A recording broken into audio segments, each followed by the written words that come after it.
Greetings and blessings to all of y'all out there. I'm your humble host, Mr. David Null, also known as Hawkeye, and I greet you with the love and the honor of the infinite creator. And I continue to pray that each and every day, each and every one of you will learn to accept, receive, and share the knowledge and the wisdom and the healing from the universe. Now, with that said, tonight's subject is one that um, I know people are impatient about fires. And there are lots of things that I think common folk just don't understand. And here recently, I've heard a lot of conversation and a lot of comments from people who obviously don't know what's going on with the situation and what forestry and forest fires are all about. So this is going to be sort of a forestry 101. Now, for those of you who may say, well, what do you know?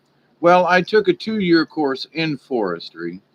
Plus, I've lived down here on this piece of property for 38 years this year. And I feel like having managed this forest and watched other people and helped other folks down here to manage their forest, I have a little bit of experience in the matter, like 40 years. Now, do I know everything about fires or whatever? No. I want to state that. But there is a lot that I do know about forestry. And having been out to Northern California and seen the terrain and so forth, it's hard if a forest fire gets started down here in the South. Now, Southerners and a lot of other folks are very adamant about burning off their property once a year. I mean, people who've only got a half an acre will burn it. There's something about what the burning does with the seeds and the this and the that and the soil but anyway. But when you have a pine forest, you must burn once a year, or every other year at least. If you don't, it can get out of hand, let me tell you. Now, down here in the South, they've taken a lot of them down, but in the old days, they had fire towers, and you could triangulate a fire by 2 or 3, usually 3, but 2 could get real close. As far as where a fire was, and they could dispatch a unit before it became a true forest fire. Now, out in California, it's much different. Now, I want to state something, in that you think that fires can only happen in certain places. Well, I remember back, it's quite a few years ago now. I want to say it was about 2002, 3, 4, somewhere in there, early 2000s. The Okefenokee swamp caught on fire. The swamp caught on fire. There was a bog that got caught on fire that was down in the earth, and they couldn't put that puppy out. It was in the middle of the Okefenokee swamp. Listen to me now. There are sometimes that fires will do things, and the combustibles, meaning leaves, you name it, litter on the ground, whatever, bushes, trees, stuff.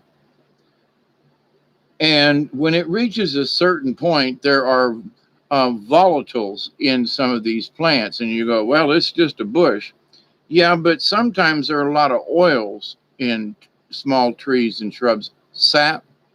Some of that sap, when it reaches a certain temperature, will absolutely ignite. It's like taking ladder fluid to something, and you go, I never would have thought that thing would have caught on fire.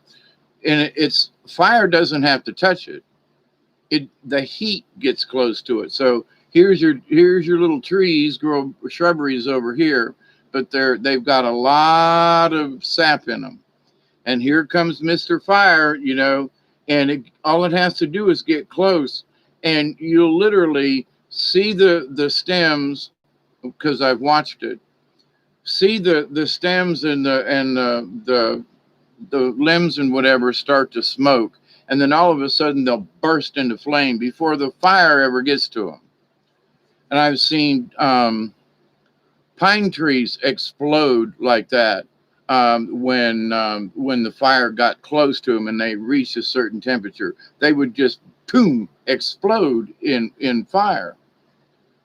Now, when you got a raging inferno that's out like that out in California, my issue about doing this video is that I'm sorry, but there are some morons out there. I mean, they're more on something, I got to say, in that they are complaining that, well, the president's not doing enough to fix the fires. Well, and the governor and the state and the this and that. Well, listen, they can't send in the airplanes because the smoke has been so bad from the fires, they haven't been able to fly in. Now, to those people who say, well, why don't they go ahead and fly in anyway? If it's smoky and you can't see, you're going to fly this huge airplane in and no, I mean, come on. No, no, no. Who are you going to, if you could fly, would you do it? Well, no, that's not my job. Well, then you would ask somebody else. They're already risking their lives flying these big airplanes and so forth into these areas. But you want to send them into smoke with no visibility? They got like a 3-mile distance they want to hold so they can see where they're going. But these people, I've seen them in chats. There's comments by some of these commentators. Well, they're just not doing enough for these fires. Listen, there is not a whole lot you can do for some of these fires because you can't get to them. You can't get the resources to them. It's steep, and the way the natural convection of a hill, you got a hill, all right, and it's cooler. Hot air rises. So, but if there's a fire at the top of the ridge, it will suck all the oxygen up from the bottom of the hill. And the oxygen is what helps to fuel the fire and make it combustible. If you take away the oxygen, fire won't burn. You got a candle and you put a glass over it, the fire goes out. There's no oxygen in it, burns it up. So, but some of these folks are trying to stir up issues. There's enough chaos. It's bad enough that the fires are going on and the fact that it looks like somebody from outer space was literally setting some of these things on fire. How can you work with that? It's bad enough Mother Nature will do it. Now, if you want to if someone wants to complain about the fires in California, then what they should do is they should complain to the state for their lack of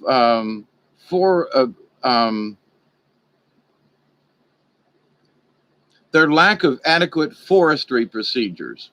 There are forestry procedures that have been around for hundreds of years that show sustainable trees. It's good for the wildlife, et cetera, et cetera, et cetera. And but the folks in California don't practice that. All right. So as a forester, when I was out there, I was like, there's too much dead stuff on the ground out here. And that was 20 years ago. And I told myself then, I said, self, if this stuff ever catches on fire, woo, it's going to burn like hell. And guess what? Regardless of how they get started, when the combustibles reach a certain temperature, they don't have to touch the fire. They will just pop open and go. Now, about the DEWs and stuff like that, direct energy weapons, I absolutely believe in them. There's a lot of evidence that says, ooh, look what they just did right there and started a fire. The biggest issue is that it's remote areas, okay?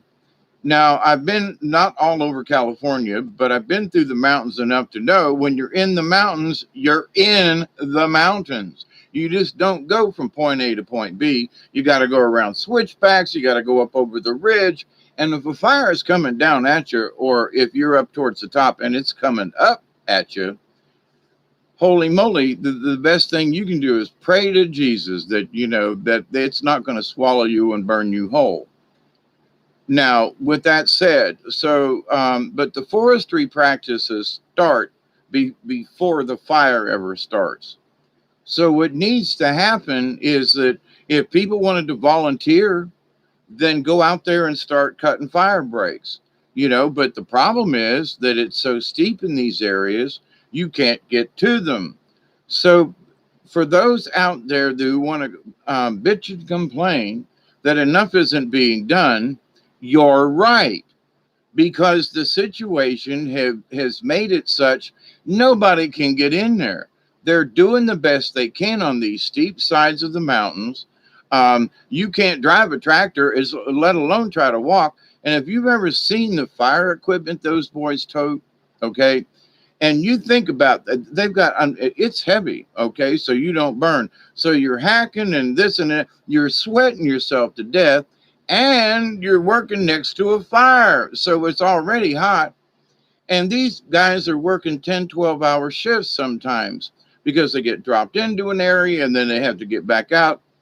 So my heart is out to these folks who fight the fires. I have fought fires before, local areas down here on some larger pieces of property. I had a field catch fire here when I early on, when I was about 3 or 4 years after I lived here, and there was a field that we set on fire. We had water ready and everything, but the wind come out of nowhere and hit this little grass fire. It got into some taller grass, and within seconds, this quarter acre turned into a wall of flame that is now 25, 30 feet high and is starting to catch the pine trees on fire. And we're like, what? And we thought we were prepared. So fire does weird things on and of its own. It catches a little wisp, but the conditions that are in California, and back in 2018 when they had those fires, they had some last year too, but do you think that the state of California did anything like, some backburning, setting some fires on purpose in a time of the season, like in the middle of the winter time, when the season is such that, it won't set up a big fire? Down here in the South, there's a certain time of year that you burn. You don't burn in the middle of summertime. You're burning late fall or early spring. A lot of folks about January, February is when they burn around here, but some folks burn before that. Now, for the hunters, they won't burn until after hunting season's over. And for some of them, they won't. And then turkey season comes in. But anyway, so for good wildlife management, which is what we Southerners do, and it's practiced around a lot, California does not practice any kind of sustainable forestry, okay? They're way down on the list of how they take care of their land, I'm sorry to say. So it's been a match waiting to be lit for a long time. Now, you could say, for example, that the people who run the state of California started out with, Brown and some of them folks for not taking care of the forest. Okay. There's enough homeless people. Ship them into the forest like they did back in the CCC days, back when, there are a lot of a lot of national forests and some state forests. Men went to work for a certain amount of time and they got up and all they had were axes and this and that. They built roads through the national forest. They built camps. They built dams. They built all kinds of things that many people are still using to this day, since some of them were built in the 30s during the Depression years, right? Before the war. But the idea, though, that there are people who would do that. And if nothing else, take some,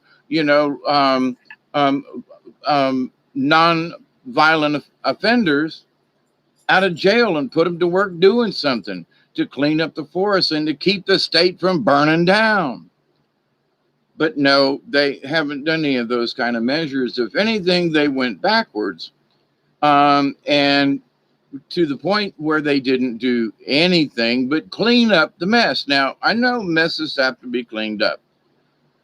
But if you don't take measures with the rest of the forest that still has those conditions, and thank you, Jesus, it didn't burn more the last time, but now it's burning hotter and more this time. And it's like, well, they still had low rainfall and they still had this, the tender, and the forestry department of California and Oregon and some of the like, um, well, we just don't have money to spend on that kind of thing. Well, as your state burns down, and don't look at the rest of us to say, well, it's whose fault is it?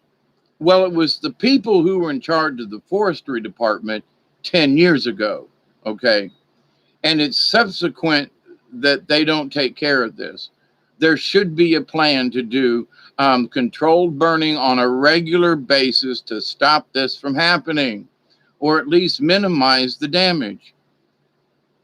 But for those folks that are out there in chat rooms and on the news, well, they're not doing enough for the fires. And they're, no, no, no, no. Listen, honey, there's this one African American lady that I just wanted to reach in the video there and smack her. Well, they're just not doing enough. They should get more trucks in there. And I'm like, they're in the mountains, honey. Well, but that should mean, have you been in them?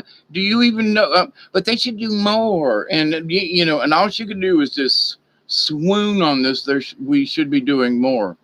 There could be more, but people who are doing it are limited in some of the resources. They also have a box that they think in.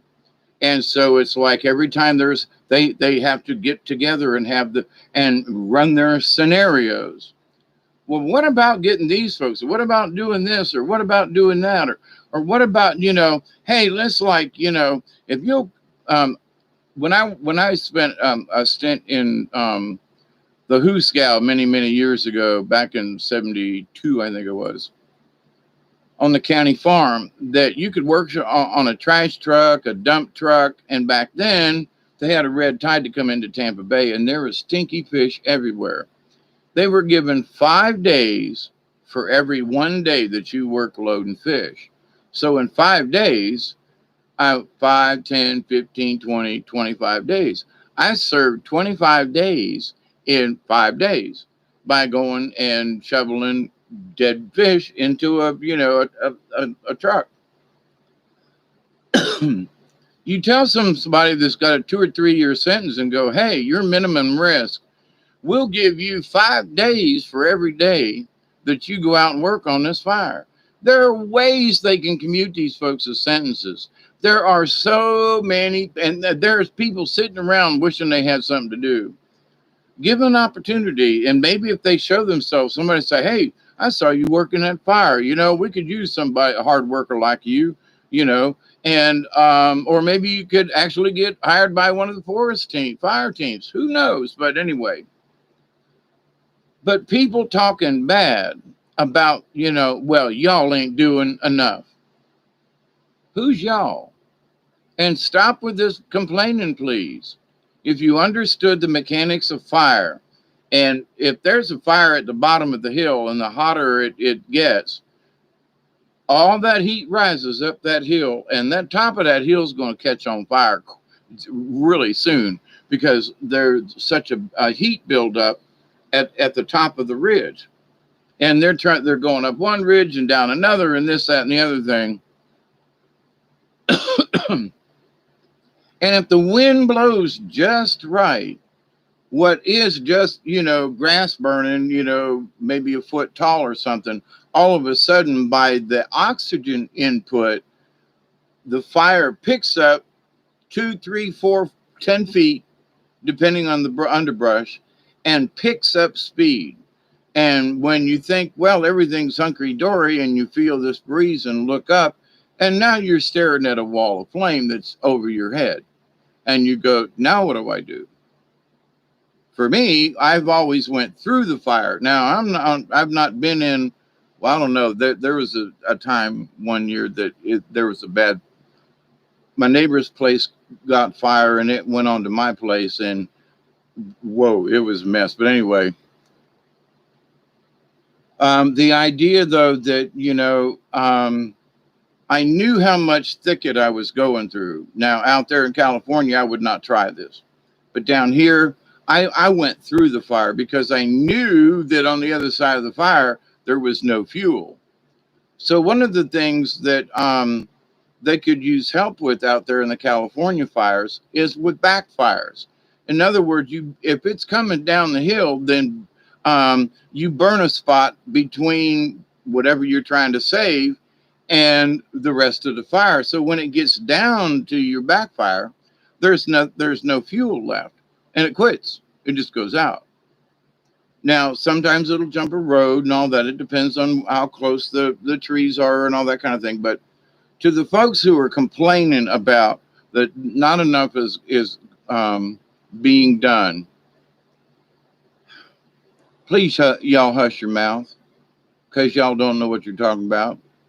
Because as much as there are people who prize trees in the forest, and there are folks working way 24/7 trying to keep this thing from getting any worse. And we don't need all them naysayers out there because they don't understand what's going on. And some of them trees have been dry because of, weather conditions and so forth. And they got them Santa Ana winds and this other one that comes in off maybe it is the Santa, but it's warm air and it's already like 90 degrees when it hits you. And so it's everything that is in front of it gets dried out really quick. I mean, really quick. So these big old trees, they've been suffering over the last few years. And to have a fire come in now, they said they've arrested some people and this, that, and the other thing. But let me just say that, I'm not going to make this a long video. I just wanted to get on here and say, listen here, for those folks who are putting down the forest department and putting down them folks that can't fly because of the smoke. I mean, there's smoke all the way from California all the way to Maine. And you're saying, but we want you guys to fly in there and put that fire out. I just want to reach in there and grab some of these folks and just slap them and go, y'all just don't know what you're talking about. And if you just studied it a little bit, do I feel bad because it's there, the earth is burning and so forth and people are having to move? Yes, yes, yes. The people who are fighting it, the people who put themselves at risk, my heart is out to them folks, the people who are losing their property and their homes. I really feel for these folks. I do. But for these other folks, well, they're just not doing that, and then they just don't care. There's enough blame to go around in the forestry department, but you got to go back. This didn't just start overnight. It got brought up 2 years ago. I haven't heard anybody talk about the underbrush and so forth and fires and what could have been done. What they could have done, in the last couple of years to minimize some of these fires. There are places where so fires can't go up. You clear cut a spot wide enough so if a tree is on fire and it falls, it falls with enough room to not catch anything else on fire. And so it looks a little strange, but from a distance, there's a spot cut across the mountain. That's called a fire break. My neighbor does it every year down between our properties because of the time it jumped his place to mine. And that's one of the things that if you have a place and you can't afford it, so it doesn't burn, you can call the Georgia Forestry Department, and they've got a tractor and a driver that'll go down around your property and cut in fire breaks so you can burn your property without setting the whole state on fire. So there are forestry practices, but they're not being done out there. So pray for the people who are actually doing the work And if you hear somebody that's being negative about, well, they're just not doing enough, just, refer them to me. I'll set them straight. No, but I mean, just say, listen, it's really hard out there. They got high mountains and there's a lot of stuff on the ground. And they haven't raked the leaves in 20 years. Think about it. And so it's going to catch fire really quick. And we wish these people well. And yes, but we can't, well, who's to blame? Let's not worry about that. Now, what we need to do is say, okay, this happened in 2018. It's happened again. Okay, lightning beams from the sky. That's not the point. That started the fire. But what kept the fire going? Horrible, horrible, horrible forestry practices. They can do better. They can try. I haven't seen anything in what I've noticed about California and the fires. The Ford, the state's going broke. So, you know, and I've been to Northern California. I haven't been to Southern California, but in Northern California, it's immense. And it's just not easy to get around. There are little roads and this and that, and through the mountains and around. I was like, down here in the South, you get from one place to another in no time. Up there in them hills, you don't. You got to go down this windy little road that goes to another windy little road that goes to another windy little road to get to a road that's only slightly windy to get out of the mountains. So anybody that's ever been in the mountains, you think, oh my God, how? So now you want to get tankers up there that you don't want them to burn. But they're so big on those windy little roads, you can't turn them around. So now you got logistics involved. You've got how to get the water up there. Where are you going to get it and how fast can you get it there? You've got all this stuff that's in the way, and the fire is raging so fast and so hot that the water you're trying to spray on it vaporizes before it ever gets to where it could, So it's a shame. It's bad, and it's horrible. Let's all pray for rain instead of bitching about who's right or wrong. What's wrong is that they have bad forestry practice. And if the folks in California don't get together and go, hey, we need better forestry practices, then if a fire starts next year and they don't do anything, down here in Georgia, they'd put people out on tractors. They'd be cutting fire breaks. They'd be doing this and that. If they thought the state was going to catch on fire, these folks down here would stop it from burning. The folks in California, well, it's really steep, so figure it out. Do you want your state to burn? Yes or no? Well, no. Well, then do something. All these people talking about this and that and save the whale. Your state is burning. Do something. There are standard forestry practices that have been on the books for 150 years in the United States. There's a place up in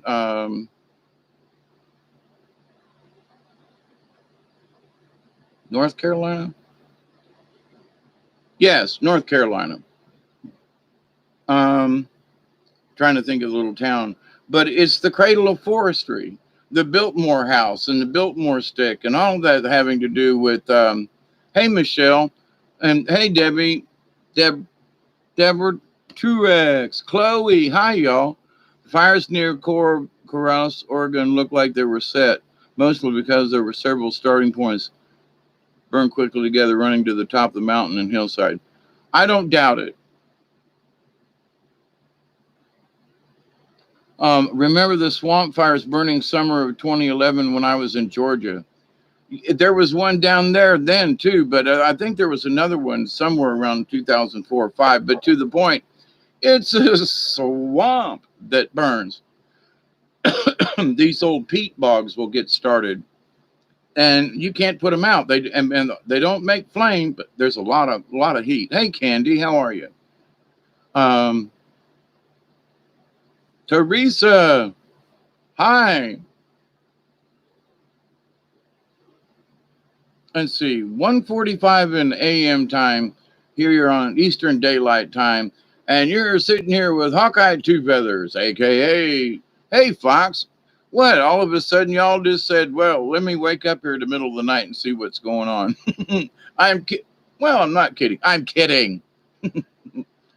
No, just reading the news, and me and the dog have been working around here, and I got some more cement poured. After I did a video with y'all the other night, I went out and it poured cement till 5 in the morning.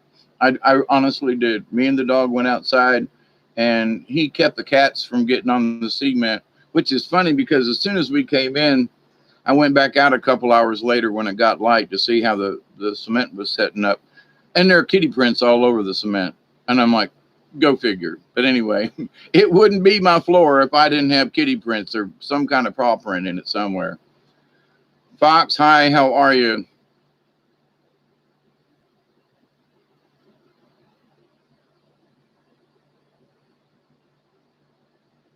Just home from taking care of mom. We hope your mom's doing as well as possible, Miss Candy. Mean as ever. Well, there you go. I got to thinking, I said, there are times when I think I should be grumpier.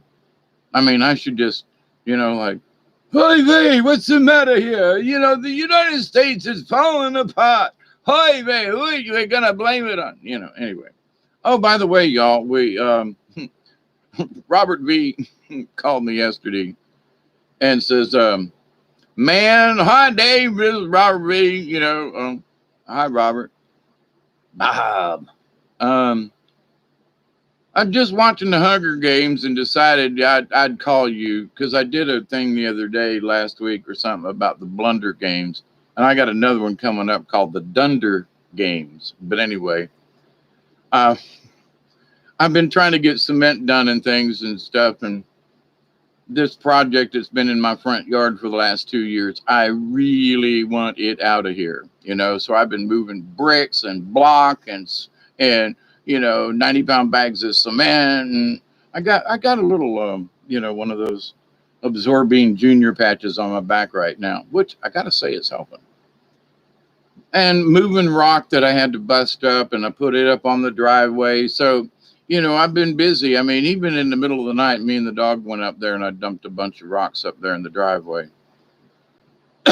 And when we get a few clear days, I got to go to town and get cement because I want to cement it all in. And when there's at least a 20-foot drop from the top of my driveway to the bottom, not to the where I'm down here, but where it clears into the field, and it's at least 15 foot. And when the water starts down that driveway, it's mostly clay.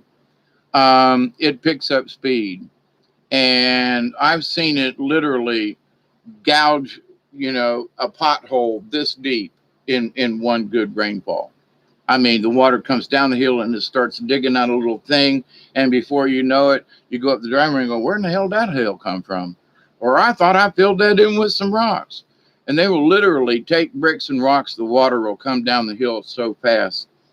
That's why I'm building this porch out here and going way down deep, because the water that comes down the hill on top of the ground also comes down the hill under the ground too, until it hits the clay. And about 1.5 feet down is where I hit the clay, and it don't flow through the clay. It's too hard. It will seep through the clay. I went out there earlier where I was digging digging the footer yesterday. There are 3 inches of water on the bottom because it's clay. Everything else is dried off, but there's this much. Yeah, there's at least that much water in the bottom of the footer, and I'm like, well, at least I won't have to get any water when I mix the cement if it's still here. But it'll take 2 or 3 days for that little trench to dry out if it doesn't rain anymore. But anyway, so everywhere else it's damp, but the water seep through. But anyway, so but I've had this project for so long, and I've been fighting with the weeds and fighting with the. So, that was the other thing I did today. I mowed a bunch with my new weed eater, by golly, let me tell you. And let me put a plug in for Roy Obi, however you want to pronounce it. Let me tell you, I started out with their products years ago with just a regular 10-inch miter saw. Okay, nothing fancy. I still have it. It still runs, and it's like been 20 years, and it's been through immortal hell. Built a couple of houses with it, porches, this, that, and the other thing. Anyway, so a couple of years ago, I decided, let me check out. I've had such good things happen with the Royby. I went ahead and bought a weed eater 2 years ago, right? Now I have a mower, okay, but I've got so much junk around my yard that is getting better.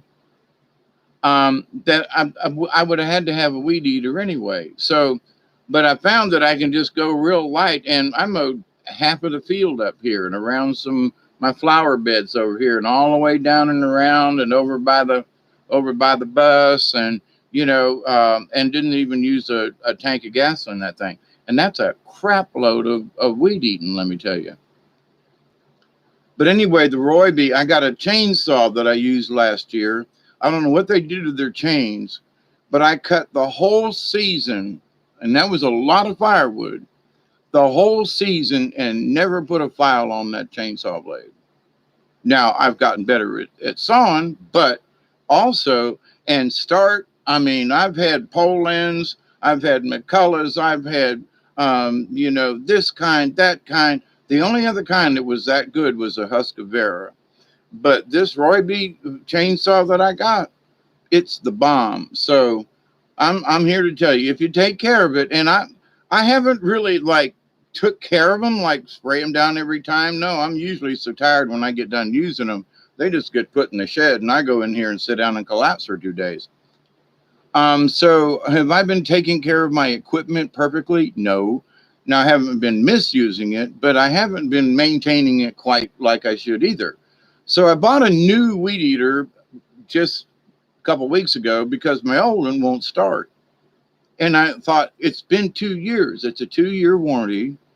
And I have cut down in the swamp. I've cut back in the back. I've cut this field. I've cut my yards for 2 years, and it's never failed me until the last couple of weeks. And I was like, I bought a tune-up kit, and I'm going to use my weed eater, the old one now, because it has changing pieces on it, for my tiller for the garden. Anyway, great. Buy one. If you need anything, and they've got these interchangeable heads on them. Oh my goodness. They work great. They last long. Just saying, Royby. Because I'm going to be getting out my chainsaw soon here too.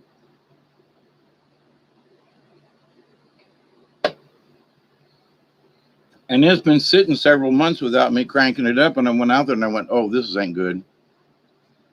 And I pumped it up a couple of times and it cranked right up, and I let it run so the gas wouldn't stay in the carburetor. And I'm like, that just don't normally happen. I buy the good gas in the can though. Anyway, enough about that. A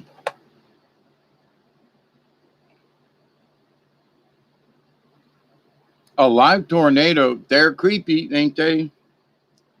Makes me I missed y'all talking about out here. Fires.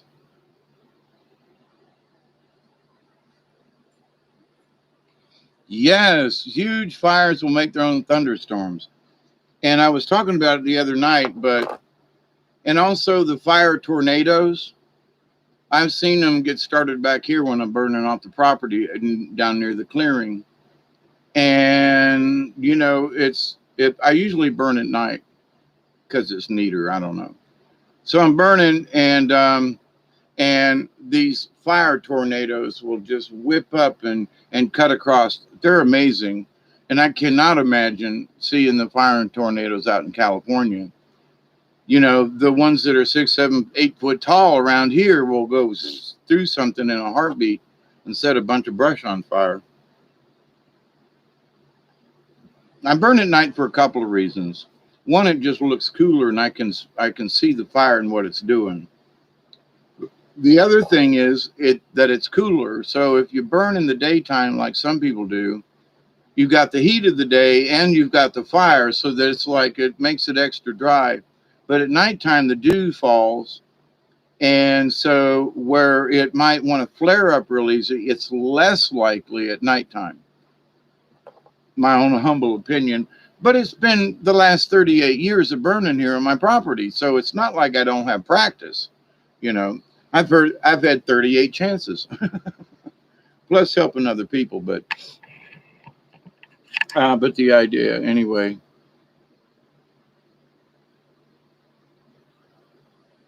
I miss what makes you itchy. I'm glad you know each other. Oh, I know people who weren't happy unless they were unhappy. You know, that is just so sad, ain't it?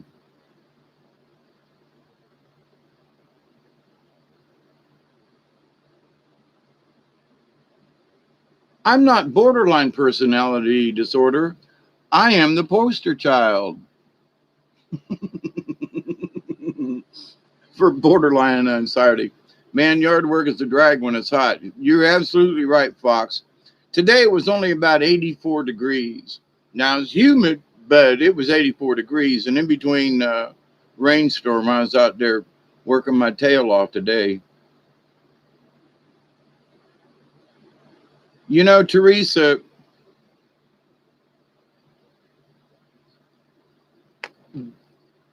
there is a part of me that agrees where California deserves to burn because they didn't maintain it.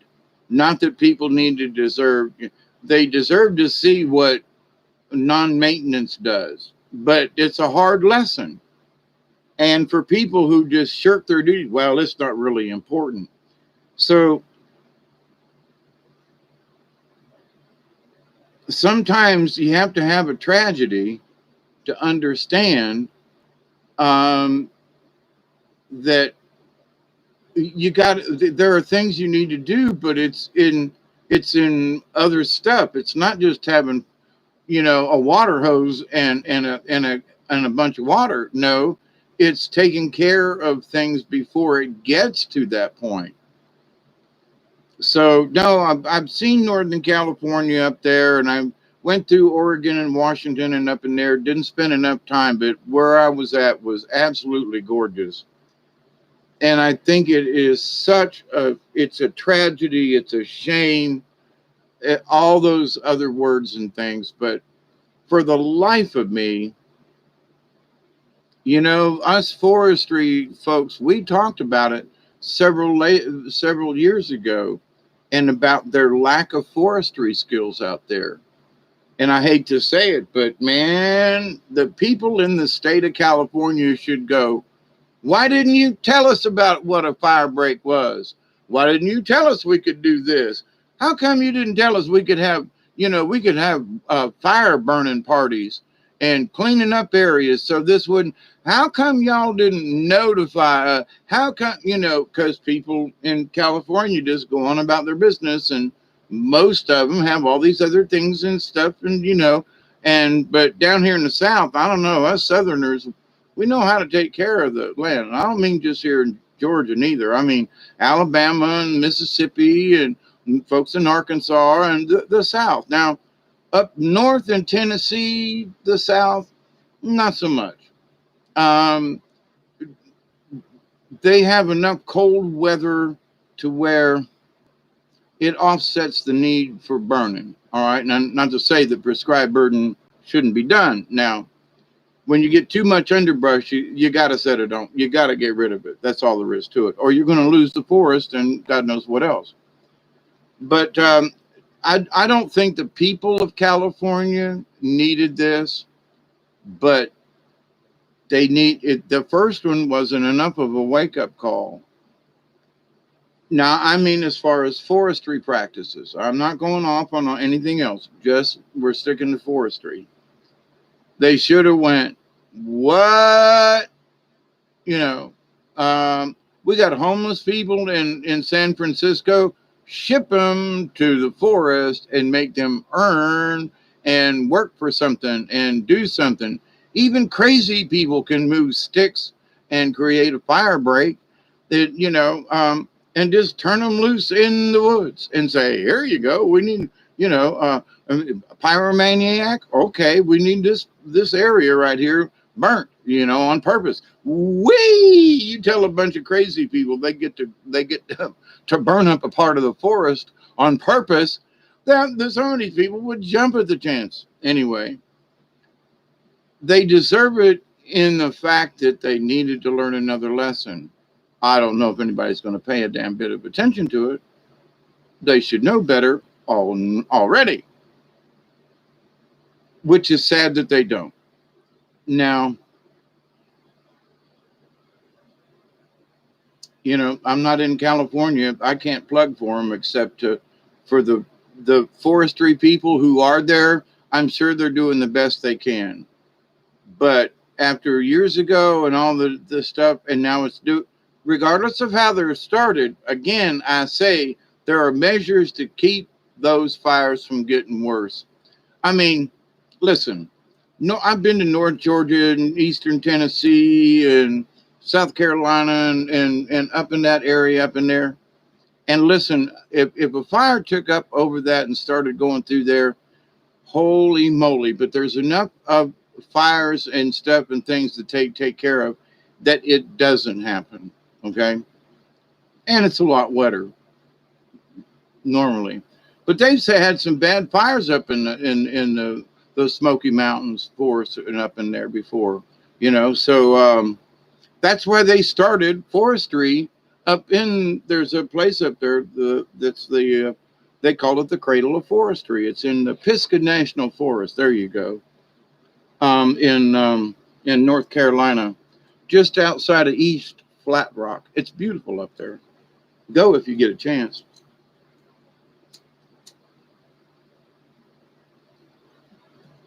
But anyway, so what's on y'all's plates?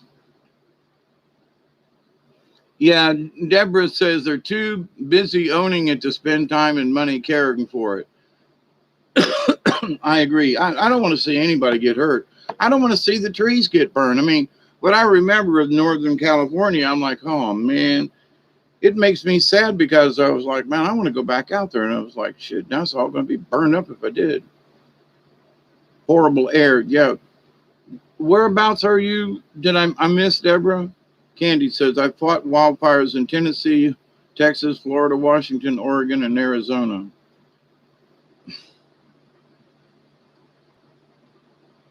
We're out in Florida, Candy. Marie, I got your brother's name down here on this piece of paper that I wrote down the other day.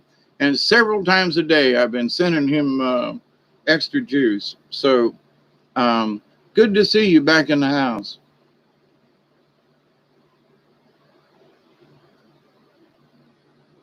Washington, Florida?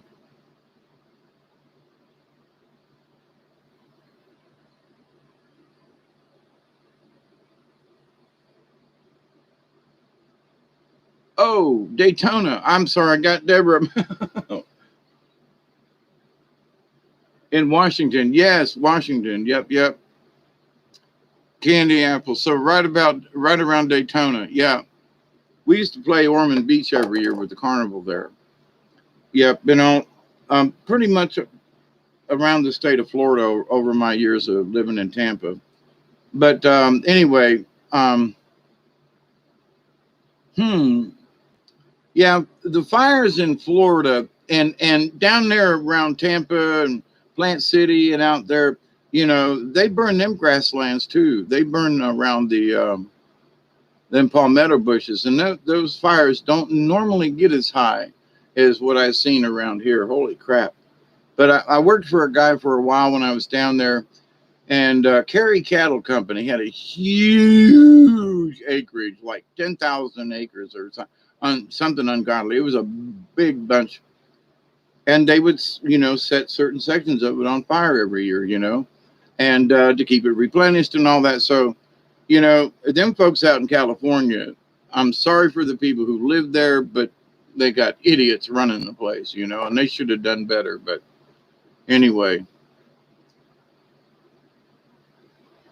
oh, your tent was 15 miles from the Canadian border. Man, I was up there in northern Idaho, really close to, um, it was Wallace, Idaho, actually. What is it, 90 that goes up across there and then into Washington? But you're so close to Canada up there and them Canuckas.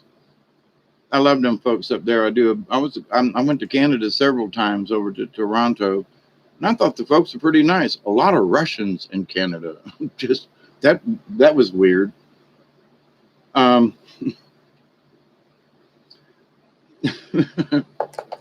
I talked to a lady when I was up in Toronto years ago. She said, "What we Russians want to bomb you, you know, you Americans. We don't want to bomb you. We just want to move in." They were like, "We don't want to take over you. We just want to move in." And I was like, "Huh? Yeah, yeah, yeah, da. We move in. We don't want to take over. We just want to move in." I was like, "Well, now that's a different way of looking at it."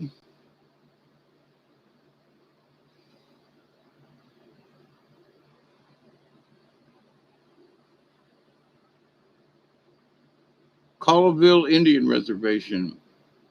I've known some folks up there that traveled all the way down to Tennessee, and with beautiful ladies, tall. They were all like 6 foot. I mean, seriously, I was like, "What? Boy, they grow you taller there, don't they?" Well spoken, well, their manner. I mean, if I didn't know better, I would say they were genteel ladies from the South. I would just, you know, and they were from Canada, and they talked about their wiki ups and the fact that they build these great big mound like things, and when the snow piles up, they climb in through the top and down inside, and everybody lives inside this great big hut. And I was like, "What? It ain't a teepee per se." But then I noticed that they were talking about Chaco Canyon on a program I was watching the other day, and the Native Americans and their how they were attached to the earth and how they understood that, you know, some of them believed that they crawled out of the earth like ants. And but anyway, that these huts that they built, they were very special and they all crawled out and it was very symbolic. And I thought, wow, how interesting. But they said when you get 12 foot of snow, you know, your doorway is blocked, so they crawl up through the top where the smoke goes out. I thought it was ingenious. Anyway, having lived in a lodge, a teepee for most folks, for a while, it's very interesting and very enlightening. I've lived in a tent, but living in a teepee is different than living in a tent. Just saying. I know they're both canvas and they're both, but a teepee is much different because you can put a fire in the middle of it. Where you can't necessarily do that in a tent. But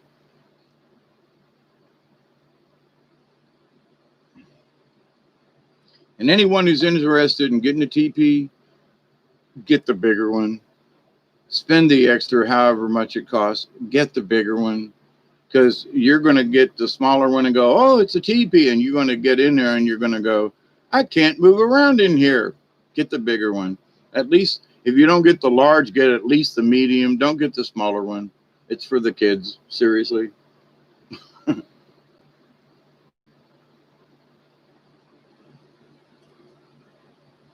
So the latest news on some other stuff. Talk is out there, and I was at the store tonight picking up a few groceries and mostly dog food. The dog food's disappearing. Canned dog food. Uh, used to have a bunch of it, different kinds. Very few canned dog food left. Lots of bags of stuff, but canned dog food, it ain't there. And I don't know what Duggar's going to do if we run out of canned dog food. We'll have to figure something else out. He'll eat some of the dry, but he's prone to a mix. But anyway, um, they're talking about those folks out yonder who are dreaming this mess up are saying that this mask thing will probably outlast up to 2 years. What? Now, there were some folks my age in the store tonight, and I had my little thing on, but I had it down on under my chin. I had my underwear on. And there was a couple other people in the store that didn't have a mask on. Some did. And the guy, he started bitching to the lady. He goes, "Oh, hey, how are you?" And she goes, "Oh, fine. These damn masks." And he goes, "Yeah, I can't wait until we don't have to wear these things anymore." And I turned to him and looked at him and kind of winked. And because I didn't have mine on, I had it under around my shoulder, my neck, but I didn't have it pulled up. And I was like, "Yeah, me too," you know. And they just kind of looked at me like, "Well, you're not even wearing yours, you know." And I'm like, "Yeah, you know." But there are those folks who are trying to say that we're in this with the masks for the long haul. No, we're not. No, no, no. We need to raise up our hands and go, There's been a 98%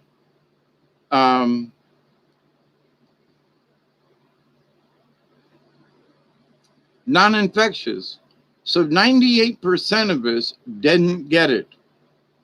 And I'm thinking to myself after watching the NFL and the college games, and right, Candy, he says Biden says he'll make mask mandatory, him and Kamala both. And I came out about that right away and said, no, you know, if I were still a Democrat, I would go, that's it. That seals the deal. No, sorry, we ain't making this mandatory for nobody because it's silly. And people in the towns are getting sick of it, you know, and there are those instances where people have gotten it. But again, they were more elderly. They had existing conditions. I mean, many of these normal folk, you know, well, he had a temperature, he had COVID. No, he got the flu. I sneezed the other day and somebody said, "Ooh, you're infectious." I said, "I've been living in the swamp for the last 9 months. I haven't come in contact with hardly anyone. I'm not sick. I have allergies." "Well, you sneezed." "I have allergies." "But you sneezed."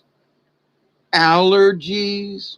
"But you sneezed." "Yeah, and thank God I didn't have my mask on. It'd been all that mess would have been inside my mask." I'm like, thank you, Jesus, I didn't have my mask on. But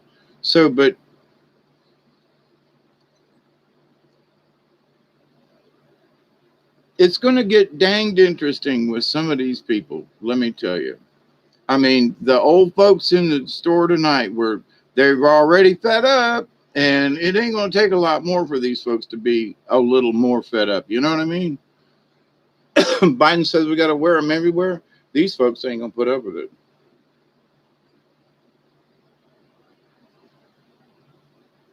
If people were dropping like flies, like the Spanish flu or back in the day with the Mask of the Red Death and all that, oh my God, you know, I'd be wearing a full body thing on them. There's this doctor that puts these different masks on, and then he hits a vape machine and then blows the vape back out through the mask. And he goes, "Now I'm a doctor, and the virus is smaller than these vapor vapes, you know, the vapor from the vapes." Anyway, you get what I mean. And every single mask that he tried, except the canisters, like you see them wearing the army or whatever, you know, but then that expels whatever it is out through a single tube. Now you don't breathe it in, but it's much harder to breathe too. Them things are clunky and hot and ooh. But that's a full mask, you know? So, but anyway, I just wanted to get on here and visit with y'all. Catching mosquitoes with chain link fence, didn't you say? Yes, that's what my doctor said it was like. People are plumb nuts, right, Michelle? Truth to me, they basically locked up the elderly here in BC. They're locking up the elderly all over the place. And my friend who was in a coma for 2 months, you can't go visiting. You can't get in the hospital. So they've got all the hospitals locked down from any visitors or anything like that. Yeah, I agree. Marie said it's made it criminal. Yep, there was somebody out on a beach. I'm sure y'all saw it. They arrested a surfer or somebody because they tested positive for COVID or something. He was in his surfboard in the ocean, and they fined him and hauled him out to jail, because he didn't have a mask. Anyway, yes, yes, Candy Apple. I believe I agree with you. It's helping wake people up because it's so stupid. I agree with you, Deborah. Mask mandates have made me a criminal. Me too. And I've been trying to stay clean. Marie says that's the difference too. Melbourne, Victoria is under lockdown, but not the rest of us. And for those of us here in the States, and UK, there's a lot of us praying for you folk down under, Miss Marie, because they are a lot of cabal down there, heavily controlled, as you probably already know. Truth says, I had to point out that the workers going into these old folks go to stores and doctor's appointments and everything, and dang sure they are not in quarantine. Right. It is absurd. It's absurdity. Teresa says, my bro's in on hospital. I have to wait outside. Yep. I haven't been to the doctor, and I've been planning on it, but there's been so much absurdity. It's, even though she's been my doctor for 20 years, it's hard for me to get an appointment because I haven't seen her in a while. And it's almost, yeah, but I got all these other patients. You can wait. Well, maybe I can't, doc, but okay. But enough's enough. It's time for me to go see my doc and get my blood pressure checked and all that. I mean, I haven't had a BP check in 3 years, and I got to do my cholesterol and all that. Who knows? I went out and mowed for an hour with a weed eater today and moved a bunch of rocks and poured concrete the other night until 5:30 in the morning. So um, I'm as healthy as I can be at my age, but I would still like to have a checkup. You know what I mean? Anyway, start changing their symbols. The Chris Ann Hall show on YouTube.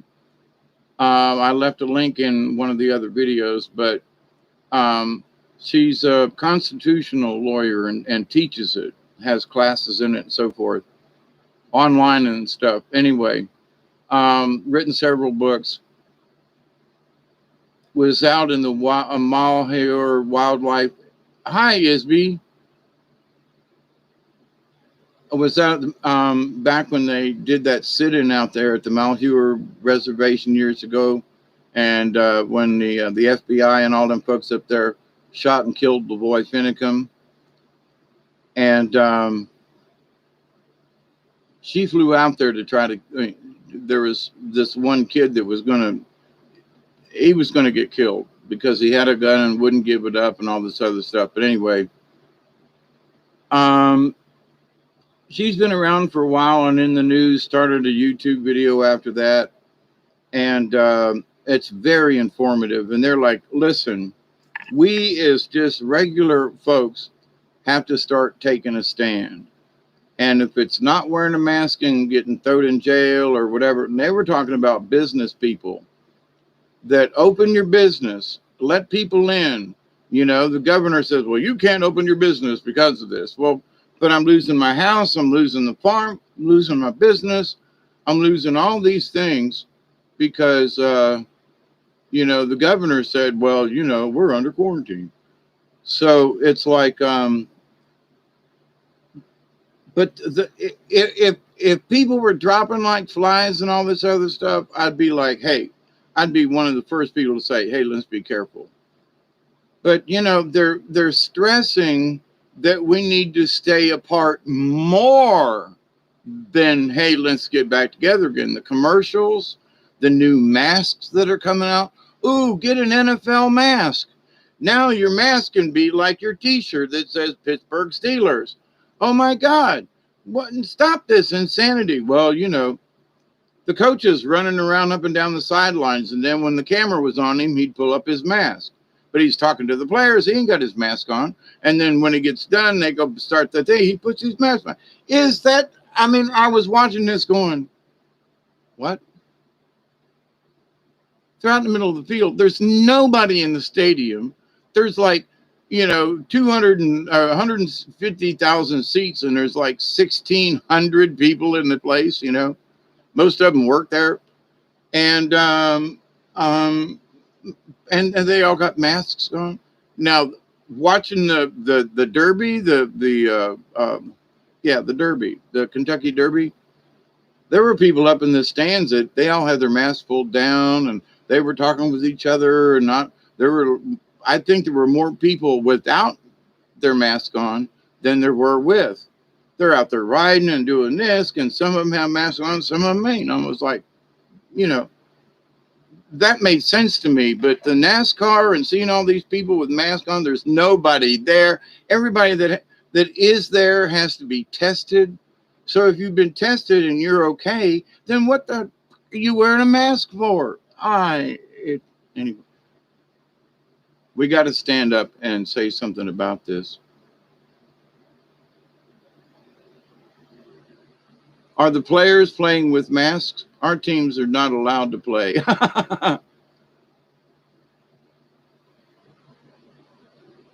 They opened up the theaters here recently, Teresa. My friend Marcia went, and she said, you go in, everybody behind the counter, they're all wearing a mask, but you buy your popcorn and your candies and stuff, and you go in and sit down, and you wear your mask until you get to the seat.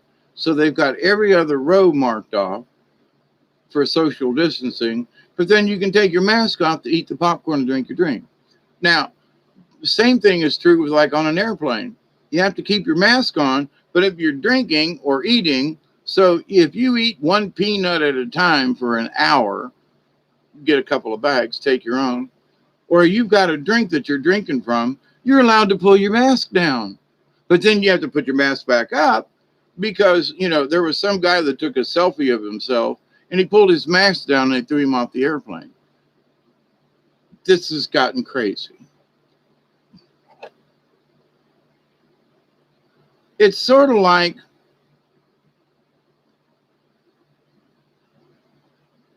the mask thing is sort of like the wildfires in California, if you will, because both have gotten out of control.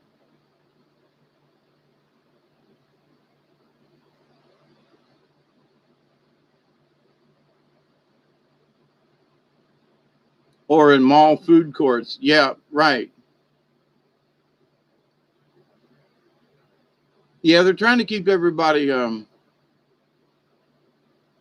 yeah, truth in me. I did a thing about mask and the mask of the Red Death, and there is so much about the mask. It's the hiding of the face. All you can see is the eyes. It's hiding our emotions, besides the health issues. But the thing with the mask is just it's nefarious, and you don't hear me use that word very often. It's nefarious. And I pointed out on Dante's channel last week that, the Greenpeace on their website shows all these places around the world that's on fire as being these tragic events, the wildfires in Siberia. Nothing about the wildfires in Canada or, I'm sorry, in the United States, California, or not a word about us. So Greenpeace is around about the rest of the world, but they don't give a crap about the United States.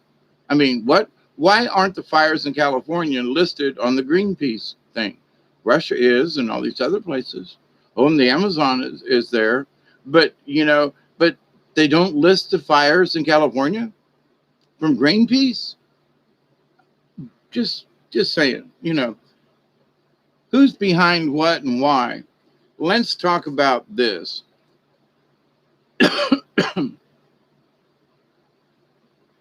I don't want to be down in the mouth. I swear to goodness. But honey child, can we talk? We got some serious stuff in the next couple years, and we're all just going to have to do our dang best. Now, how bad is it going to get? They're trying to make it worse, but see, there are these little openings that we have. Now, if I lived in New York City and they say everybody's got to wear a mask, I'd just move. Whatever, I'd just get the hell out of there one way or the other. And folks around here, depending on the town and the store, they're mask, okay. And nobody's pushing anybody. Nobody's trying to arrest. Nobody's bit. Those folks in the store could have bitched at me tonight. They had their mask on, but I didn't. They didn't. They just said, we're tired of wearing ours, which was an interesting sort of rebuttal about me not wearing mine. So I was like, you could take yours off too, bud. Are you sick? No. Or is she sick? No. We're safe, you know. Um, but there are folks who've been wanting to blast this planet to smithereens. Okay. I mean, literally blast this planet to smithereens. I don't mean just a little of this. I'm talking about vaporize this planet and turn it into an asteroid belt because their experiment has failed. Okay. We got too smart for them. We woke up, and I don't mean just a few, I mean, humanity was like, well, wait a minute, so they've tried cell phones. There's a really, I haven't watched it yet, but there's a new documentary on Netflix. I'm not trying to promote Netflix because I'm against this little cutie thing that they did. That's monstrous. That should be taken down. But they're talking about how it's the people who created some of the Google apps and things, and and they're discussing what they thought it was going to do and what it turned into.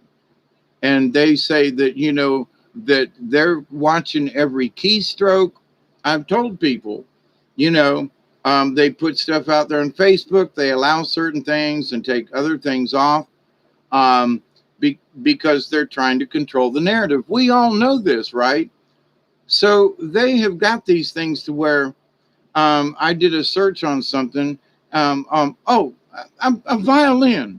Now I get these ads from Google wanting to sell me strings and violins and cellos because I went to this one store, on the internet. And now it comes up in these little banner ads. And yes, I would like to have a fiddle because I've always wanted, I had one and it had to go back to its owner. And I swore one of these days I was going to learn how to play a couple of little tunes on it. Anyway,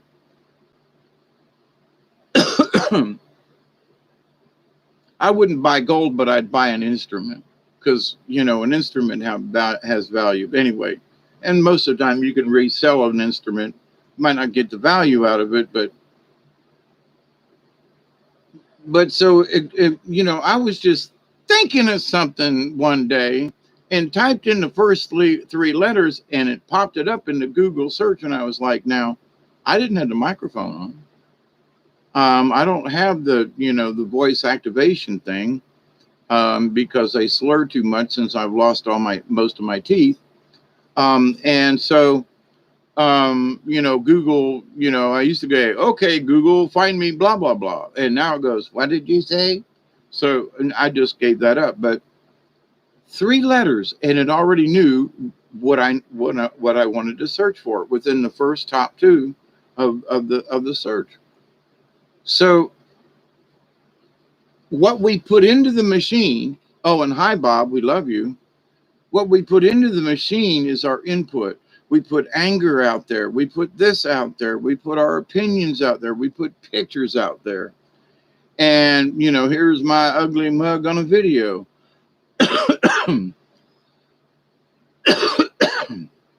I got COVID. I just coughed.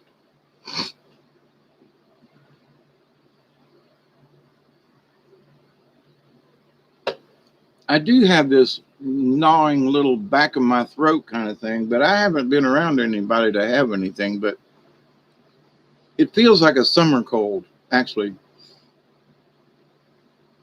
But anyway, um, so these next 2 years, we just we need to pray that that the powers that be um, don't just take a big laser beam and blow this planet to smithereens because their experiment failed.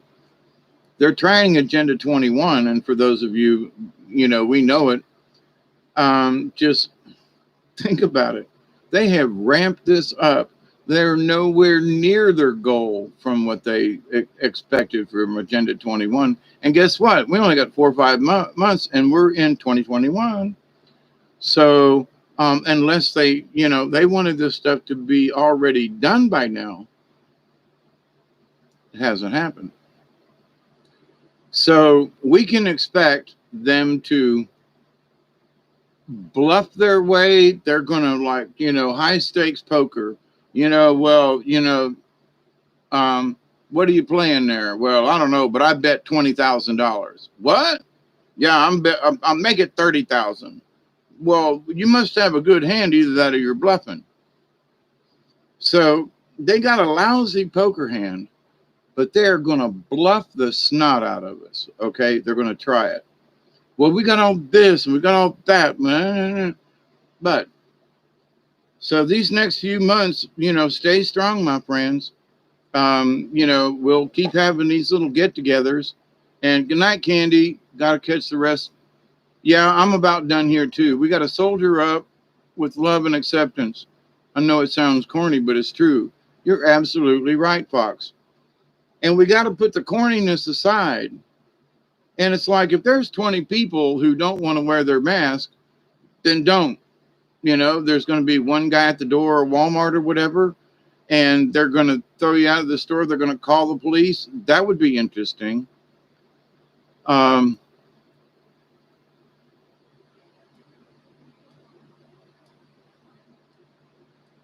and enjoy every minute of the present. Yes. And look for something to be of value. I mean, I was outside today and I was like, I got all this grass to cut and I got all these weeds and I got all this. Who gives a rat's ass what it looks like? And then I stopped and turned my little weed eater off for a moment and I thought to myself and I said, I do.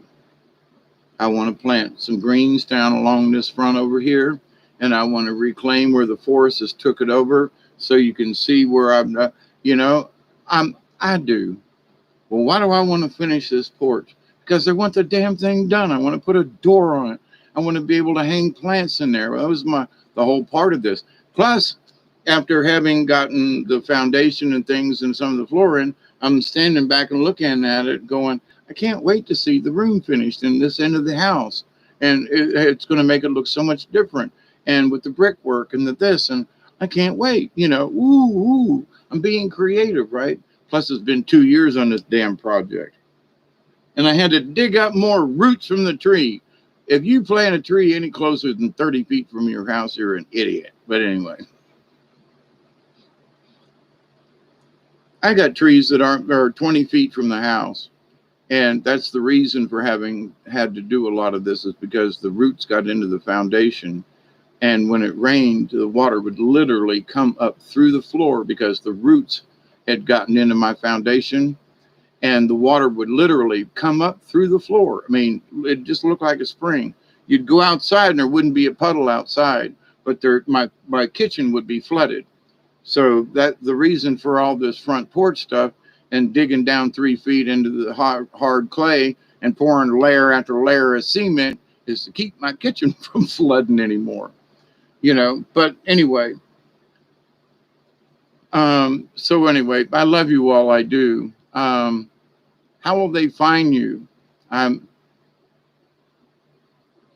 Yep, Marie, they try to make you into a criminal, or they make you a criminal, and they're going to try to up it. So depending on where you live, you're just going to have to, I agree, Marie, it's wrong, wrong, wrong.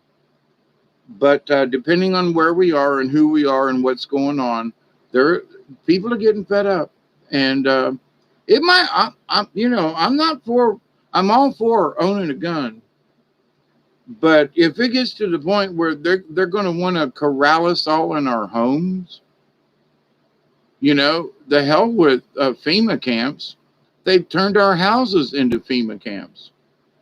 You know, well, they got us under lockdown, and they're going to put a mask on us, and they're going to do this. Now, the other side of the coin with a mask, if you go do something nefarious, they ain't going to know who you are. So, but anyway, all right, my dear friends, it's 2:36 a.m. Marie, I'm going to keep praying for your brother and you as well, and everybody else. Up the antenna big time. Upping the antenna? Yes.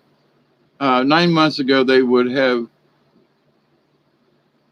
Yep, that's true to me. It depends on where it is. ISB as to where there's any enforcement. So just be careful. The internet has changed. Something feels way different. Yeah, there are folks who helped create the internet who are like now trying to go in and slow these idiots down that took over what was like a here. For example, they were talking about Facebook. Well, we started Facebook just as a social platform, and then they turned it into algorithms and all this other stuff. And they started this, the one lady was talking about Twitter. It's a Netflix program, and I can't remember the name of it. But anyway, if you got Netflix, check it out. And they are so true. It's so correct. And, people who use cell phones all the time and they've got you swipe at this or your card or your that, they got all your information. You know, I got my card, I plug it into the machine, I type my thing in, that's it. I do a couple of online transactions to pay a few bills, but I've not had any trouble with them stealing my credit card. But having all this other information stored on a machine that you can get close to somebody else and they go ding and they get, sorry, but you sold out. You need to back up that bus. Isby, good to see you. Fox, talk spiritual, talk about karmic law, talk about conspiracies. Yep, that's basically what I've been doing. But anyway, I'm going to cut this one short, y'all. I've been doing a lot of hard work today. That hour of weed eating out there, boy, my grass is high up there in the field. I'm tuckered out. So, but tomorrow night, Marie, I don't know if you know about Milky Way Soul Tribe or not, but I'm going to be live with Robert V tomorrow evening at 10 o'clock Eastern Daylight Time on Milky Way Soul Tribe. So, is a conspiracy if it is true? Yeah, you deleted your Facebook account, SB? I don't use mine much. Love to you, Delaney. Thank you, Uncle Hawkeye. I love it. Thank you. Stay positive. Yes. And yes.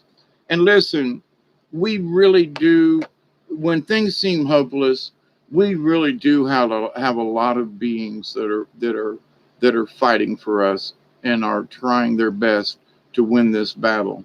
We always need to say thank you to the universe because there are folks out there that are doing their dead level best to keep this planet keep from being disintegrated. So there's more coming up. I just wanted to get on here and talk about this fire business a little bit and see who came up. And, there are a bunch of you showed up here this morning. So I love you all. Thank you. Teresa, Isby, Marie, Fox, Delaney, as always. Candy, she's gone. Teresa, Truth in Me. There you go. If I missed you, I'm sorry. I love you all. Thank you. I'll close with a prayer as always, and I really mean it. I continue to pray that each and every day, each and every one of you will learn to accept, receive the healing, the knowledge, and the wisdom from the universe. Michelle, I knew there was somebody else out there. Fox, every day I continue to pray that each and every one of you, your friends, your family, your relatives, and all of your relations, past, present, and to come, will learn to accept, receive, and to share the knowledge and the healing and the wisdom from the universe. And in the law of three, I continue to pray that each and every one of you will learn to accept, receive, and share the knowledge, the healing, and the wisdom from the universe. My friends, continue the good work. Cosmic hugs right back at you, Fox, and everybody else out there. Keep up the good fight. We can't give in. We can't let they can't have our spirits. It's our choice. They can do all this other stuff, but they can't have me. They can't have my brain. They can't take my spirit. That's reserved for me, for you. Keep your spirits high. Remember, remember, we're not in this alone. So, cosmic hugs. Cheers, everybody. Tomorrow night at 10 with Robert V. And it might be some Dunder stuff. You never know. Much love, everybody. Take care. Thank you, thank you, thank you. We need them on our side, says Marie. We need to claim them back. There you go. Amen, amen. And Duggar's over here sleeping on my bed over there. I'm on to move him down. So thank you, everybody. Until tomorrow at 10, Milky Way Soul Tribe, and maybe something later on after the show. I'm usually wired up and want to talk about something. So maybe a live stream after Milky Way tomorrow, like about 11:30-ish tomorrow. So maybe. All right. I love you guys. Thank you, ladies and gentlemen of the jury. We say thank you. And from South Georgia, we always say, keep it between the ditches and TTF, TTFN. Ta-ta for now, folks. Bye, y'all. See ya.